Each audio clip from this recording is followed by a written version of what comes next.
L'héritage. L'héritage, ce n'est pas la réfection ou la réhabilitation de la piscine olympique du Point E. L'héritage, ce n'est pas la réhabilitation ou la réfection du stade Ibamar. C'est ce qu'on appelle en Wolof Taf Yengel. On vous dit, on doit aujourd'hui renouveler, c'est un exemple, le parc automobile du transport en commun à Dakar. Vous avez tout le budget, mais vous dites que vous préférez prendre les véhicules existants et faire des tôleries et peintures. Voici où on en est. C'est pourquoi je remets une couche. Et je n'en ai pas encore terminé avec eux. Parce que j'irai à l'étranger pour communiquer. Je communiquerai à l'étranger en anglais, je communiquerai à l'étranger en français. Il faut que le monde comprenne définitivement que la médiocrité ne peut pas être nègre et l'excellence être hellène. Quand ce sont les Blancs qui organisent des Jeux Olympiques, il n'y a pas de scandale, tout se passe normalement. Et les gens ont le droit de parler d'héritage, de discuter dans les conditions les plus adéquates et les plus acceptables. Mais dès que c'est en Afrique chez les Noirs, on considère que nous n'avons pas le droit de rêver. Au nom de quoi les Blancs ont le droit de rêver et nous les Noirs n'avons pas le droit de rêver? Il faudrait que quelqu'un me dise pourquoi Dakar a candidaté pour organiser des Jeux Olympiques de la jeunesse. Ce n'est pas pour des réfections et des réhabilitations. Je terminerai en mettant l'accent sur aujourd'hui les ligues et les fédérations. Aujourd'hui, je prends à témoin toutes les ligues et les fédérations qui ne se sont pas aplaties, pour ne pas dire qu'ils n'ont pas encore été apprivoisées ou domestiquées. Qu'elles me disent en quoi est-ce qu'elles ont été impliquées dans l'organisation des Jeux Olympiques de la jeunesse Dakar 2026. En termes de budget, en termes de formation, en termes de, ça n'existe pas. Et la preuve, vous avez tous vu le palmarès du Sénégal lors des derniers Jeux Olympiques de Paris. On est parti à Paris, on est revenu avec 0 médaille. Vous savez pourquoi? Parce qu'il n'y a pas de politique sportive, il n'y a pas d'économie du sport, il n'y a absolument aucune volonté d'hisser le Sénégal au plus haut niveau en termes de sport. Et le Sénégal a toujours été un pays qui a brillé dans le monde en termes de sport. Donc voici ce que je voulais dire aujourd'hui pour ne pas être trop long sur cette question. Et rappeler encore aux gens du Comité national olympique sportif sénégalais que tout dépend d'eux. Ou bien ils entendent ce que je leur ai dit, ou bien le monde m'entendra. Parce que je ne vous laisserai pas avec 80 milliards de francs CFA vous promener, dépenser 20 milliards de billets d'avion, de restauration, et me dire qu'au Sénégal, les ligues, les fédérations, ce n'est pas votre problème, et que Dakar n'a pas le droit de pouvoir espérer avoir un héritage, et que nous n'avons pas notre mot à dire. Nous ne cherchons pas à gérer à la place de ceux qui doivent gérer. Nous ne cherchons pas à mettre la main sur l'argent, ça ne nous intéresse pas. Nous exigeons un héritage, et c'est la raison pour laquelle Dakar a candidaté. Quand un maire signe à partir de la prison, c'est qu'on lui a vendu un héritage. Et cet héritage-là, il ne serait question de le remettre en cause parce qu'il y a une brochette de copains et de coquins qui ont décidé que, soi-disant, la ville de Dakar n'a pas la prétention de pouvoir espérer avoir un héritage. Et ça, ce n'est pas politique. Avant d'être maire de Dakar, je suis citoyen de Dakar. Et jusqu'à l'heure où je parle, je suis encore le maire de Dakar parce que je n'ai pas encore vu mon remplaçant. Et je ne souhaiterais pas polémiquer pour plusieurs raisons. Je ne souhaiterais surtout pas polémiquer avec certaines personnes. Je le répète pour plusieurs raisons, surtout par rapport à la mémoire de feu Ousmane Tanor Dieng. Mais si les personnes me poussent à bout, je me battrai pour leur faire comprendre qu'ils ne m'impressionnent pas. Parce que moi, ma responsabilité, je la connais.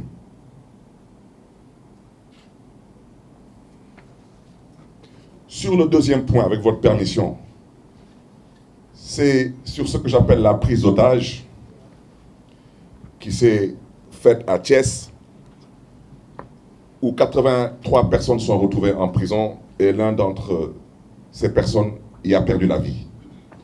Je voudrais dire que cela est lié à une volonté manifeste du petit mec qui, en pleine campagne, a décidé que je ne devais pas battre campagne parce que, soi-disant, il était fâché et que, soi-disant, il était énervé et qu'il a peut-être dû m'oublier, mais il sait tellement qu'il y a des choses qui ne m'ébranlent pas. Parce que ce petit mec soit fâché ou énervé, mais je m'en tamponne royalement. Parce que j'ai vu pire que ça, j'ai traversé pire que ça, Et je lui promets qu'il me verra bientôt, il m'entendra bientôt. Parce qu'il ne m'impressionne pas lui non plus. Et cette prise d'otage, qu'il l'entende de la sorte, il peut faire ce qu'il veut. Mais je lui rappelle au passage, comme il a peut-être dû oublier que c'est un croyant, à moins qu'entre-temps il soit devenu un mécréant, il a dû oublier que quand on est croyant, on doit comprendre que la vie est une boule qui tourne. Qu'est-ce qui s'est passé? On a voulu arrêter Barthélémy Diaz parce que Barthélémy Diaz dérangeait durant la campagne. Il dérangeait parce qu'il mettait à nu ce que j'ai toujours appelé le mensonge, que ça déplaise à certaines personnes, c'est de ça qu'il s'agit. J'ai mis à nu l'incompétence, j'ai mis à nu la manipulation et j'ai mis à nu aussi l'incapacité de certains à diriger ce pays. Et certaines personnes se sont énervées, soi-disant fâchées. Je le répète, je m'en tamponne encore doublement. Ils n'ont qu'à s'énerver parce que la politique, à un certain niveau de responsabilité, c'est un échange d'idées. Ce n'est pas une question d'énervement. On ne peut pas être en politique et parler d'énervement ou de vengeance. Cette personne n'ayant pas d'autre moyen à décider, et vous êtes tous témoins, que je ne devais pas battre campagne, au point où même certaines personnes ont considéré qu'elle devait venir me rendre visite à mon domicile pour me menacer. Et ce petit mec a eu à dire que le ministre de l'Intérieur ne faisait pas son travail et que le ministre de la Justice non plus ne faisait pas son travail.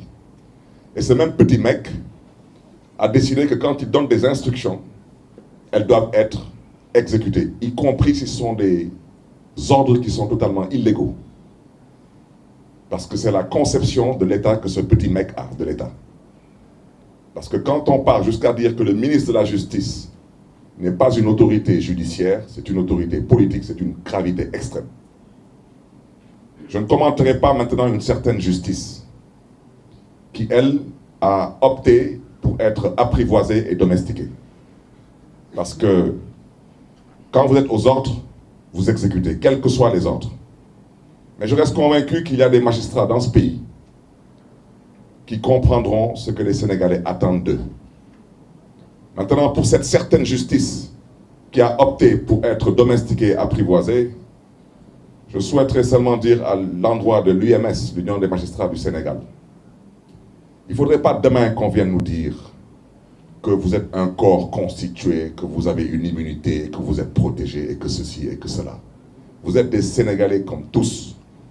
Et au besoin, vous avez des comptes à rendre comme tout le monde. Je me limiterai à ça. Parce qu'on ne peut pas accepter que depuis que le Sénégal est le Sénégal souffre plus ou moins de la même maladie. C'est la justice. Une justice qui refuse de dire le droit au nom du peuple sénégalais. Une justice qui refuse de s'assumer. Pour la dernière alternance, il y a eu plus de 80 morts. En partie à cause de cette justice. Qui ont conduit à certaines émeutes assez particulières, pour ne pas dire meurtrières. Une justice qui refuse de dire le droit. Je voudrais dire à l'endroit des familles de ces otages que nous leur présentons vraiment toute notre compassion et que nous sommes avec eux dans ces moments. Aujourd'hui, ils ont libéré une 50aine de personnes. Il reste un peu moins d'une 30aine de personnes actuellement en prison. D'ici le mois de février, il en restera à peu près moins d'une demi-douzaine. Mais même s'il reste une seule personne en prison, c'est totalement anormal. On me parle d'une vidéo que je n'ai jamais vue. Parce que les connaissances, s'il y avait une vidéo, elle aurait circulé sur les réseaux sociaux. Une vidéo que personne n'a vue. Il n'y a eu aucune violence qui mérite tout cela à Saint-Louis, aucune. À part la volonté du petit mec de dire qu'il ne se couche pas dans un lit tant qu'on n'arrête pas Barthélémy Diaz. Une fois de plus, je m'en tamponne triplement de ton énervement. Parce que je te dis que tu me verras et tu m'entendras. Ce n'est qu'une question de temps. Si tu ne me connais pas, il fallait demander à Abdoulaye Wade qui je suis et à Macky Sall qui je suis. Mais toi, tu me connaîtras. Parce que tu as peut-être connu un ami, mais là, tu connaîtras maintenant un vrai adversaire politique. Parce que ce pays-là, on le laissera entre les mains de personne pour le détruire. Nous ne sommes pas des poltrons, nous nous sommes toujours battus dans ce pays pour les avancées démocratiques. Et ce qu'on a envie de faire dans ce pays aujourd'hui, nous ne l'accepterons pas. Je terminerai par le troisième point, c'est le braquage de la ville de Dakar. Tout ce que j'ai à dire concernant le braquage, je pense que quelqu'un qui s'amuse à braquer une banque, même s'il arrive à s'échapper, 20 ans après, si on l'attrape, je pense qu'il doit savoir où est-ce qu'il part. Je peux me tromper, mais je pense que quelqu'un, par exemple, est à Paris, il braque la BNP à la place Vendôme, il va se coucher aux Bahamas, et 20 ans plus tard, on l'arrête à Santorini.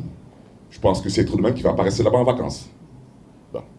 À l'endroit de ceux qui ont braqué la mairie de Dakar, je souhaiterais leur dire que quand on est braqueur, on est braqueur. De banque ou d'institution, on est braqueur. Eux, comme tous les complices qui ont participé à ce braquage, je souhaiterais seulement leur rappeler qu'on parle d'un braquage. Prendre une institution, l'encercler par des forces de l'ordre et dire que l'élu n'a pas le droit de rentrer dans cette institution, c'est un braquage. Eh bien, peut-être pour ceux qui ne comprennent pas trop ce que j'explique, imaginez un scénario dans lequel on encercle la présidence de la République du Sénégal, on y met des policiers, des militaires, armés, et on dit que l'actuel président du Sénégal ne rentrera pas au palais. J'espère seulement que vous allez réussir votre coup, parce que si vous ne le réussissez pas, on l'appelle, dans un autre jargon, un coup d'État. Et quand on vous attrape pour un coup d'État, vous savez exactement le sort qui vous est réservé. C'est ce que je voulais dire. J'ai été un peu long, et avec votre permission, vous me permettrez de synthétiser tout cela en wolof, je serai beaucoup plus bref. mbokk yi ginnaaw bu ñu